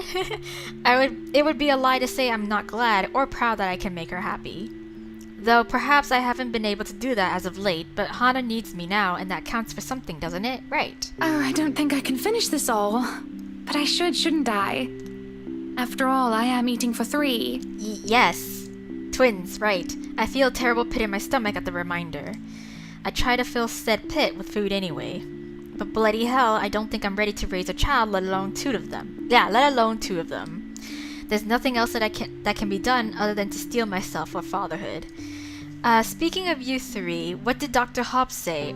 How are you and the babies? The physician took some of my blood. I'll go through some other tests tomorrow to make sure we're fine. Okay. I know how you hate hospitals, so I asked Johannes to drive me there. That way you can have some alone time with Kylie too. Okay. Admit it, you just want to leave me alone with that little tyke without any backup. Don't be like that. You'll do fine, I'm sure. And she'll love spending the day with her fairy godfather. Oh, is that why he was at the school? Yes, and also the fact that, yeah, Kylie's parents are out of town. Of course, I can just look at it like it's practice. I do want to be a good father, right? Yes, you do. Not like my own, though I don't think any practice in being a parent would have helped him. He hadn't cared about the son he sired until he learned that he was ill and was not long for this world. Okay. And even when he did find me, he still cared little. Right. I definitely do not want to be like Damien Wright. Of course not. I mean, I'm sure you're a better person than that, even though you're a bit of a douchebag at times. So I'm just worried about you. I'm just worried about the children. I'm just worried about you, Hana. Oh, God. No, stop that. Stop that. I'm worried about you, Hana. Or the children. I don't even know. Who should I be worried about? I'm worried about... How about I'm worried about the both of you? The 3 of you. Let's see where I am in terms of relationship. Okay, let's just go for Hana. I'm just worried about you. I'm just worried about you, Hana. You sure you don't want me to go with you to the hospital tomorrow? I can always tell Suarez to bring Kylie over on another day. All my memories of hospitals are bad ones. Yeah, doctors only bringing bad news. Pills and money exchanging hands. All I can see is Mother too weak to take care of herself, let alone me. How her brightness dulled so badly, she might as well blend in with the white hospital walls with how pale and lackluster she was. That got me points, right? I don't even know. My breakfast starts to grow stale and I feel like throwing up for a moment. I'll be fine, Luke. No need to worry your head over me. I'll go through those lab tests. I'll visit my gynecologist while I'm there too. Okay. It'll all be over and I'll be home before you know it. Besides, I don't want you hanging around and scaring the doctors. Hey now. She says that, but I still can't shake off this bad feeling, this dread, which creeps up my back and crawls into my ears. It's nothing new, perhaps. I hate doctors as professionals on principle. I mean, how can anyone not be afraid of the white coats and bloody hospitals? Right. They know about how to help people, that is a given, but it's entirely logical that they know how to do the complete opposite. Right. With their intimate knowledge of the human body, they'll be able to break as much as they mend. Yes. Who's to say that we're safe behind the doctor-patient confidentiality? Can we trust the drugs they give us? I don't think I can so easily put my life in the hands of another human being. You're just really traumatized, I guess. Doctors are the scary ones, not me. I swear, a lot of them are vampires. She laughs and shakes her head, and I know she doesn't mean to mock, but I hardly see it as a laughing matter. You are being irrational. And I'm going to be fine. Don't you trust that I can take care of myself? Yeah, I do. Of course you can. Am I not allowed to be worried about my pregnant wife? A look passes over her face, too quick for me to decipher what it was. I'm sorry, I'm just not used to you worrying about... Oh, but yeah, about me. About her. I think I want to go back to sleep. Oh, you're not gonna finish your breakfast? No. If that isn't a dismissal, I don't know what is. And maybe any other time I would have been mad, yet I find that I'm only tired, resigned. Oh, wow. I'm worried about her, but I'm also worried about the kids, so what was I supposed to do in that moment? Oh, whoops. Here we are. So come Sunday morning, Luke continued caring for his sick wife, going as far as preparing breakfast for her, putting a smile on Hannah. Although the mood remained light, something about Luke's remark about her well-being upset her. In the end, he simply left her to rest. Really? But I was worried about you, girl. Like, I don't mean to, like, make it like I don't think you can take care of yourself. I can only give a terse nod and start on putting away the plates. Neither of us find it in ourselves to finish the scraps of food that remain, appetites lost. Ugh, fine. There's no protest as I step out with the tray in hand. It's tempting to just drop it all to the ground. Well, we can't have the mess on the floor though, and that would mean just more work to clean it up, so can't have that. Carrying it down the stairs, it all seems heavier than it should be. Oh, I choked. Though I'm not sure if I'm talking about the tray or something else. The butler waits at the bottom of the steps and takes it from my hands. Okay, Johannes, look after her. I just need to go out.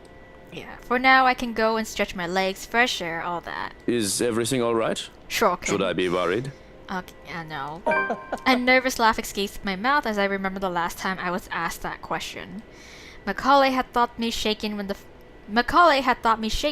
photographer was cozying up with Hannah. Whatever I felt then, this is much worse. Do I look like I need a serious drink? What? What? No, nothing. I'm fine. I need to breathe. I just need to breathe. Okay. Gray skies loom over in the horizon, though the sun fights for every precious minute it gets to stay. It'll rain again soon, with the wind bringing along the gloomy clouds normal to Luxborn. Until then, it doesn't hurt to be out here for fresh air and sunshine. I walk to the gardens, what little of it there is at the moment anyway, and kneel by the daffodils. Aww.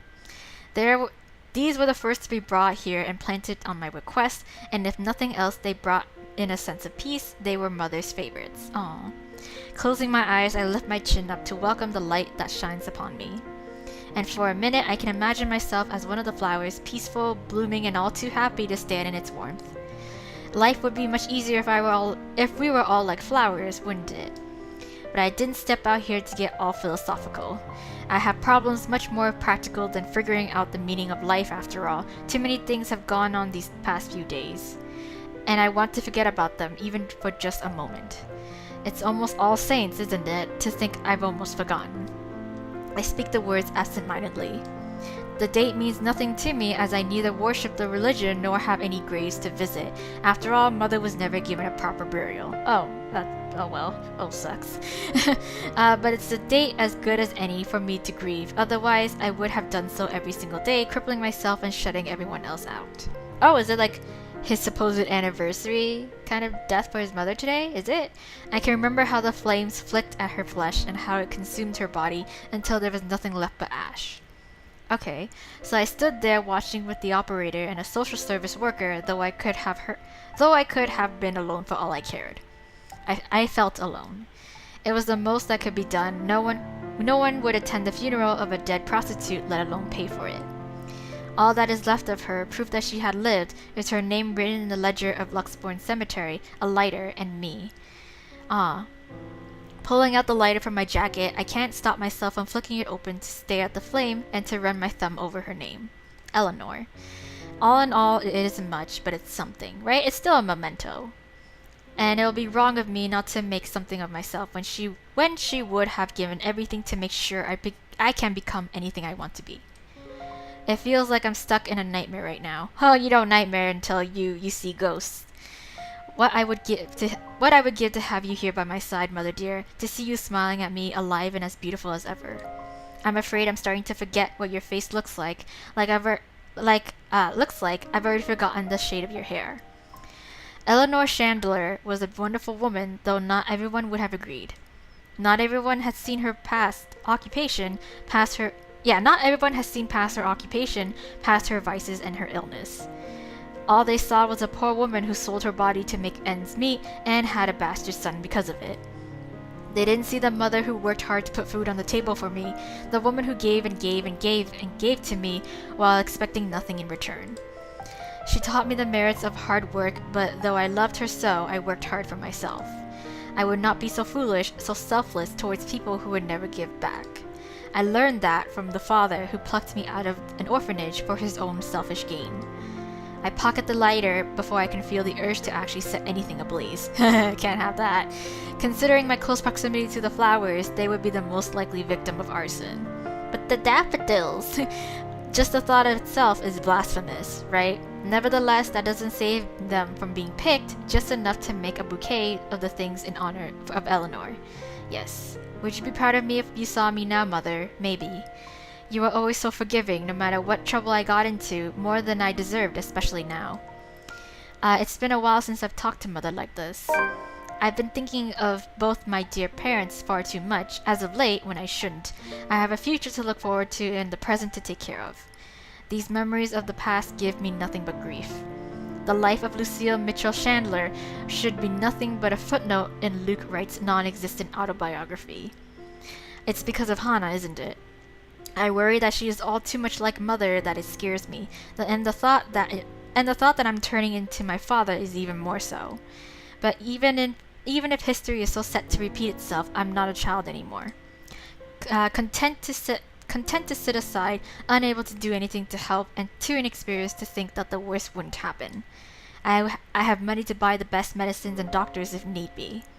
She'll get better, she has to. And once we get over this little bump in the road, I can stop worrying. All will be right with the world. If only things were so simple. Unfortunately, my time alone is cut short, though. Why? I think those flowers look beautiful, my lord. Oh, a maid? The parlor, the room where the lady stays for her tea. It could certainly use some. Okay. The voice is not familiar, though I'm not really one to remember such things. Oh my god, it would be so fucking fucked up if it's like the ghost lady just kind of pretending to be among his like staff just to get close to him, maybe? I wouldn't put it past her to do that. Yeah. Yes! It's her! It's her! It has to be her! It's 100%, I'm calling it. Going with her attire, I would say that she's one of the housekeepers. Strange considering I sent all the staff but Johan's away. And her face, as pretty as it is unfamiliar to me because she's fucking dead. She's long dead. It would be a lie if I said that it didn't set me on edge. Most would say that I cared little for my employees. That isn't entirely untrue. However, I like to think I know the people who work for me, especially those who would roam my home, even if it's just a face and a name. Cause yeah, you never know, they might just be hella shady, like this one right here! Besides, I would remember a beauty such as her. So who is this? If she is someone impersonating a household staff to get in, she's doing a bad job of it. Didn't you get the memo? Are you new? Today is a day off, you aren't supposed to be here. I expect poor excuses and apologies the likes of her often give, but she merely smiles. Oh, no. I've been a servant here since you first came. What? Lie. That's a lie. And I see no signs of lying nor hear it in her words, yet they can't be true. She's twisting it. She's like, yeah, I've been a servant since you were here, but since the term since is referring back to when the Ermengarde mansion was first built, kind of thing. But I find that I feel like I can relax. Oh god, that's your first mistake. She has that sort of smile that makes one's kindness shine through without words or action. It reaches her eyes, filling them with a strange sort of mirth, as if she just thought of something very funny. Perhaps had it been any other person, I would have interpreted. Wow, how can I say that word? I would have interpreted it as a deceitful grin, 'cause it is one. But the curl of her lips and the shine of her eyes are too soft to hold any malice. Well, as of now, no. She takes my silence as a sign that she can continue. And it's not like I feel any urgency to stop her. I'm not really in the mood for company. But I'm not adverse to it at the moment either. Entertaining a beauty like her, even for a little while, wouldn't hurt. It helps that she proves easy to listen to despite how oddly she speaks. I'm sorry. I apologize. I shouldn't have bothered you. Oh my gosh. Look at me, talking to the master of the house without even asking for permission. What will the others think? If you'll excuse me, I'll just... Oh my gosh. He's totally falling for it. I haven't driven you away yet, have I? And it's your day off. I don't see why we can't chat a bit. Of course. If that is what you wish. As long as it does not get you into trouble with the lady. Oh, with the lady? To even take time for someone as lowly as me. No wonder that everyone under the mansion's employ is so fond of you. Though it should have no longer been a surprise to me. You have always been such a kind and loving lord. Are we talking about the same Luke here? What is this? I have to stop myself from calling her out on her shite. It's almost as if she's talking about an entirely different man. Because she is. She's talking about the fiancé. No matter how big my ego gets, I know for a fact that I'm hardly in the running for Best Boss of the Year award. The only reason that most of my staff stay is because of the decent compensation. I'm not cheap. But if she wants to lay it on thick, I'll allow it. Who wouldn't want a beautiful woman complimenting them? Oh, Luke. Oh, Luke. I'm sure she'll be fine with this. We are just talking after all. Unless you had other things on your mind when you approached me.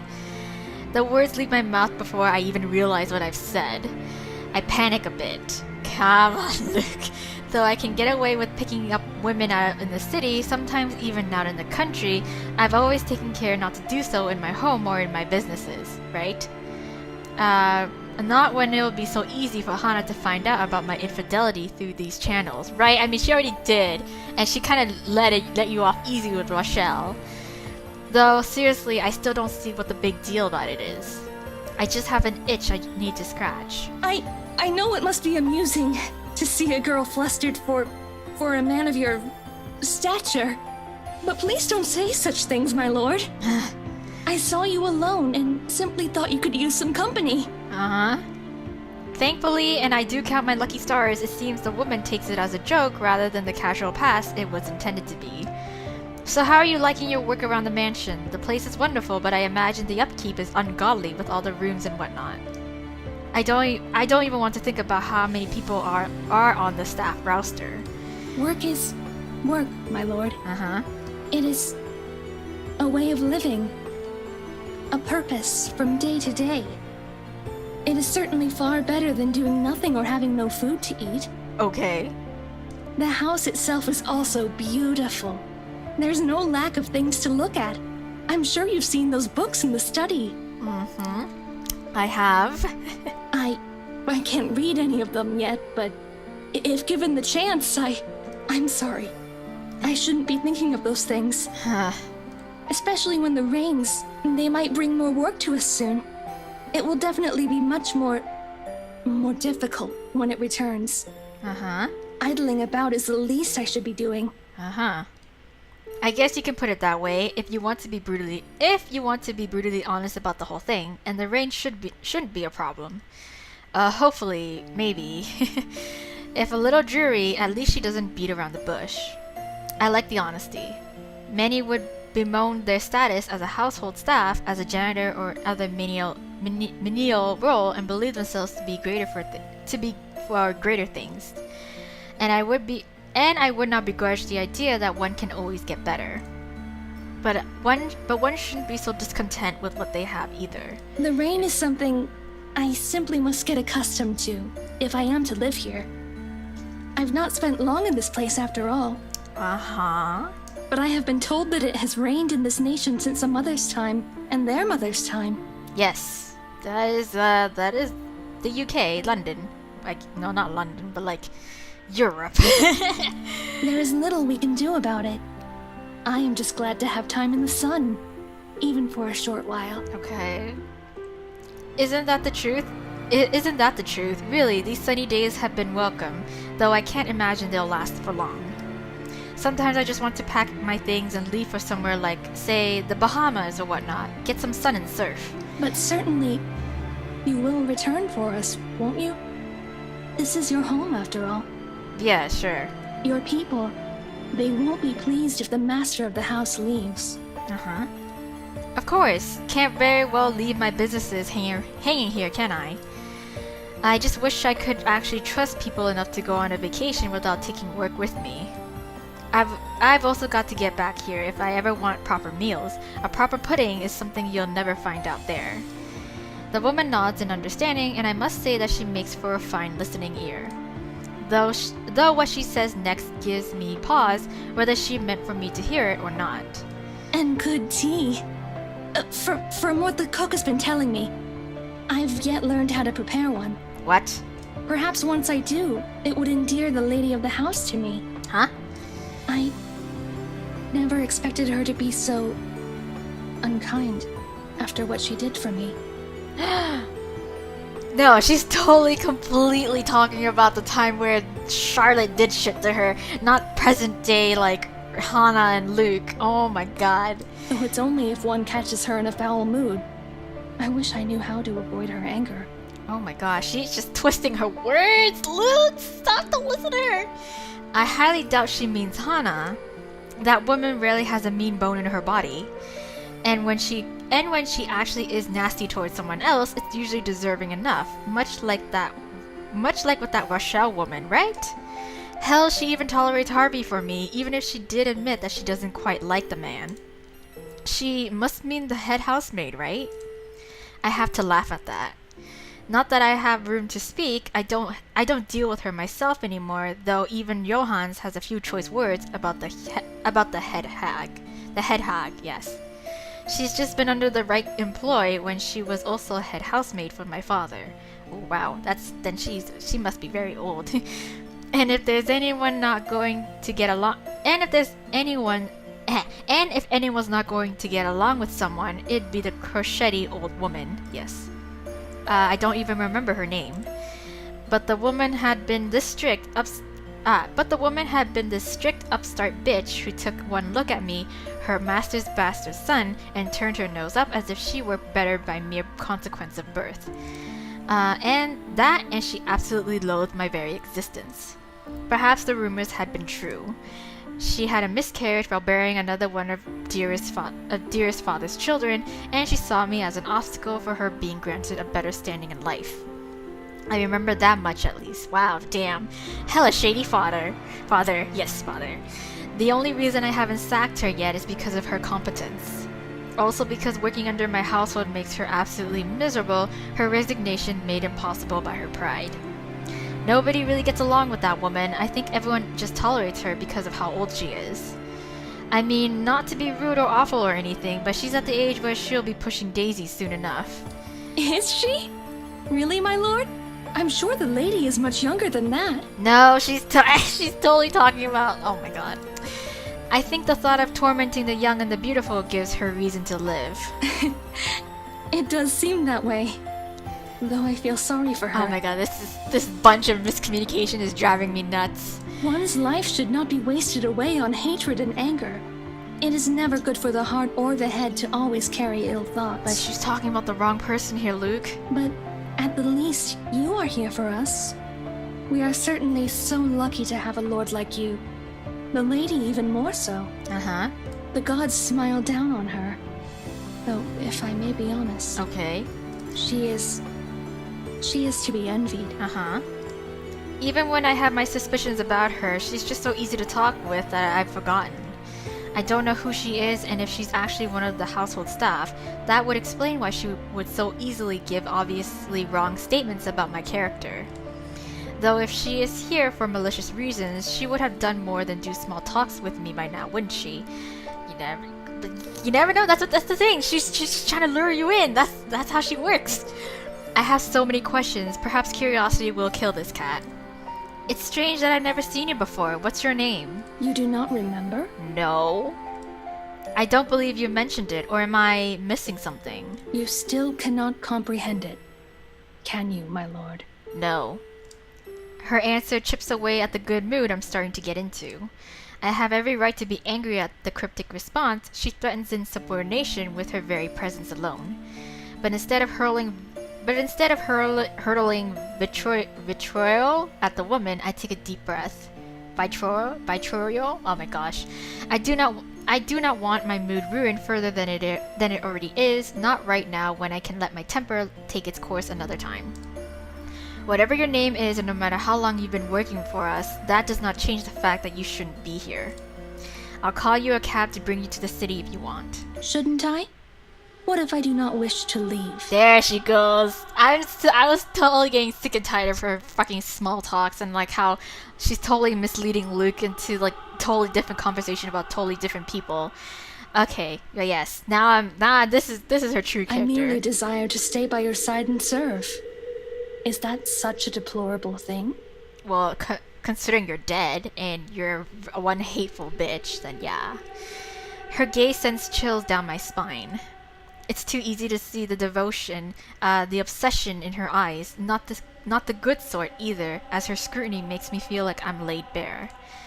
The offness of her presence is all the more palpable with the feelings of bugs crawling on my skin and the silence that makes it seem as if the world has stopped. Any friendly atmosphere we might have had going for us is completely forgotten. Yes, as it should be, because she's one hella shady bitch. Danger, a small part in the back of my mind screams, the part that has kept me alive for all these years. And in hindsight, I'd be stupid not to take heed of it. But I've grown arrogant, complacent, and content to hide behind wealth and power. Yes, it's a deplorable thing, as you said, because I'd like to be alone now, thank you very much. If you didn't want the day off, you should have reported to your superior. This is utterly unprofessional of you, and I shall be issuing complaints. In fact, if you know what's good for you, you should start looking for another employer. It's at my threat that the smile on her face turns tight. I see. It escapes you still.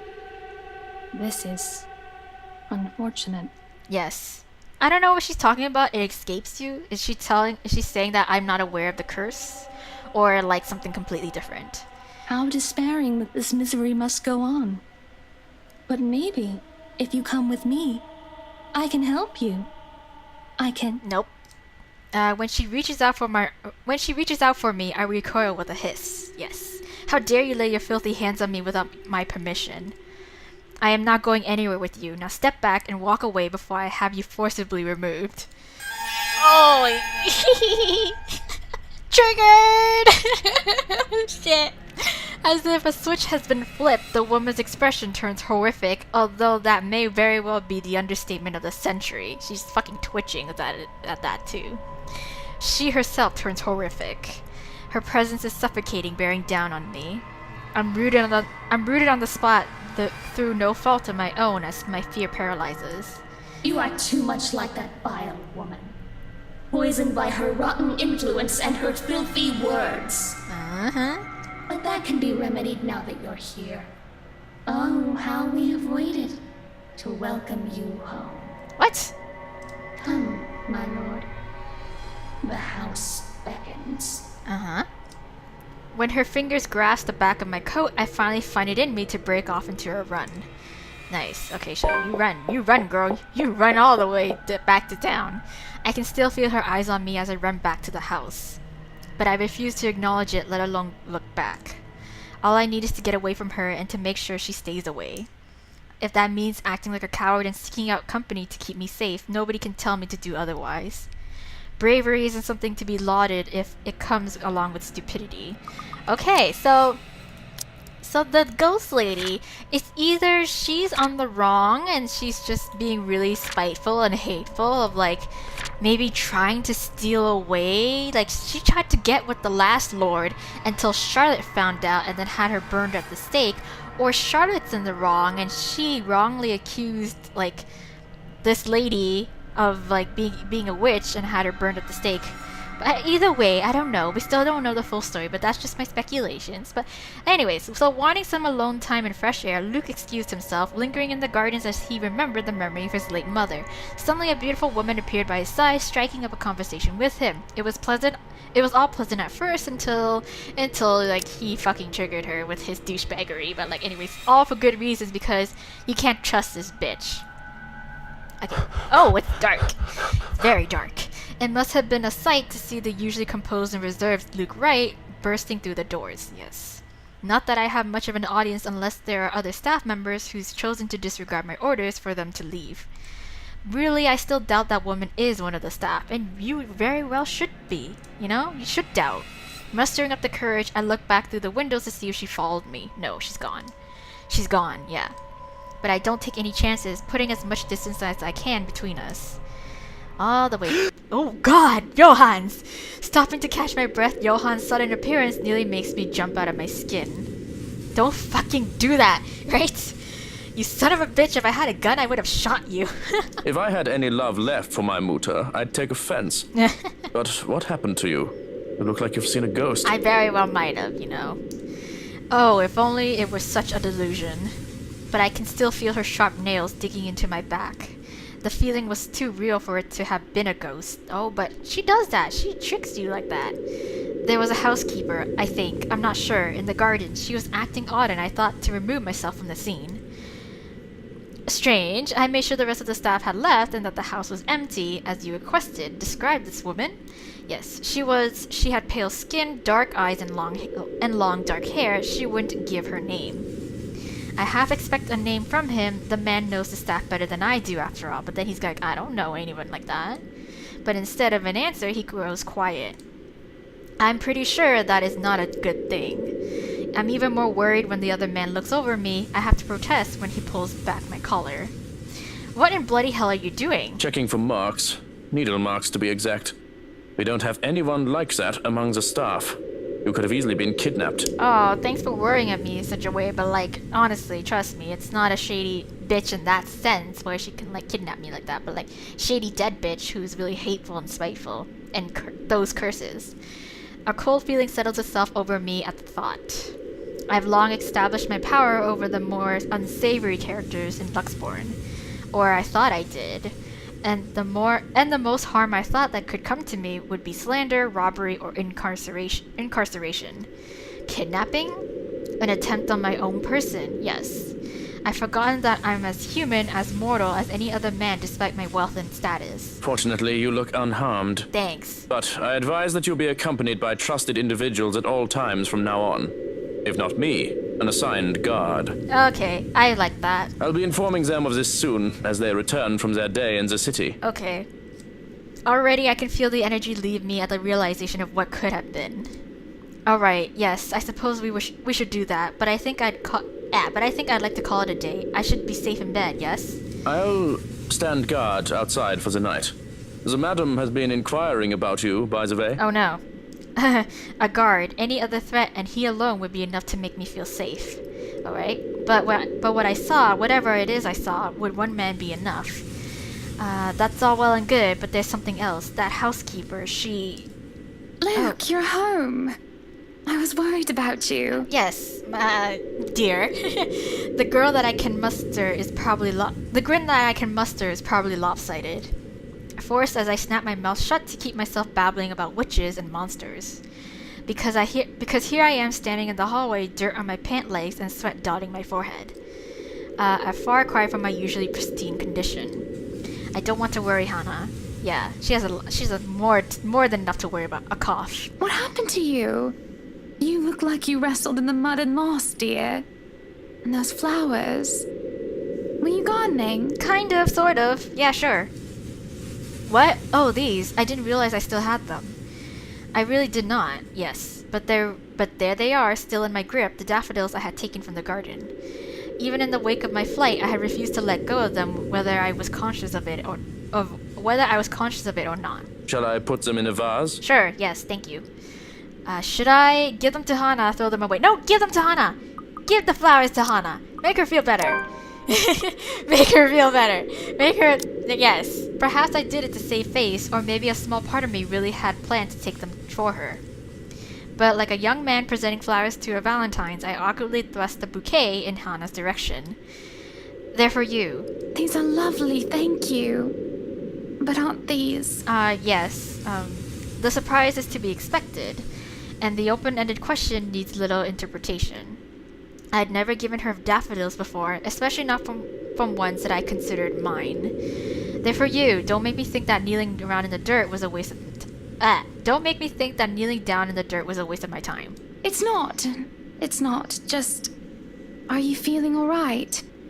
I hope whatever I have isn't contagious. Girl, stop. I'm just trying to be nice, okay? I'm trying to make Luke become a nice, decent person to his wife. I'm not sick, Hana. I just got them for you. I thought they'd make you feel better, brighten up the room. I don't need my intentions questioned. The thank you was enough. And I didn't mean to insinuate anything. But you are right. Thank you, truly, for these. Right. She takes them from me then, careful not to crush the stems. There is still uncertainty on her face, which endears and annoys me in equal parts. But she does look lovely with them. The very picture of her is something that should be immortalized in paint. Yes. They should be for Mother. Yeah. But it doesn't matter anymore. Why don't we turn in for the night? You must be exhausted with all that gardening. Yes, I am. And running away from ghost ladies. What does a dead woman care for flowers? Yes. Okay, we go... Night. October 31st, Monday. Okay, let me see. I think I am good for time and episode in that sense. We got through one day with Luke.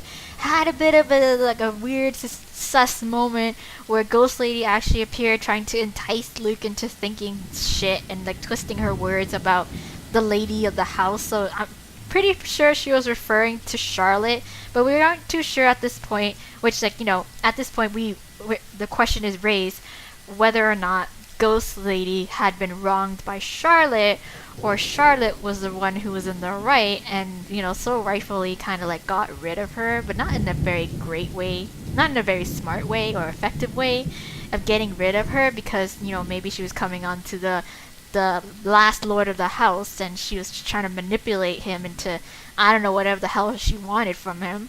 Could be wealth, could be power, could be, you know, just because she's really obsessed with him. Like, again, like, you know, she seems really obsessed enough with Luke because he kind of noted that about her.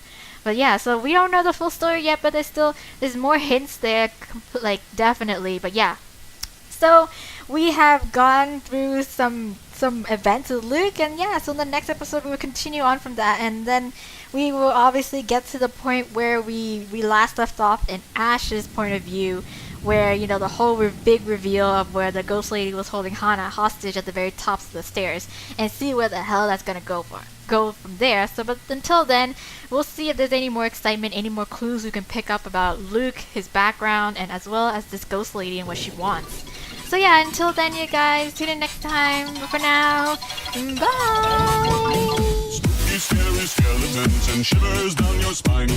Shrieking skulls will shock your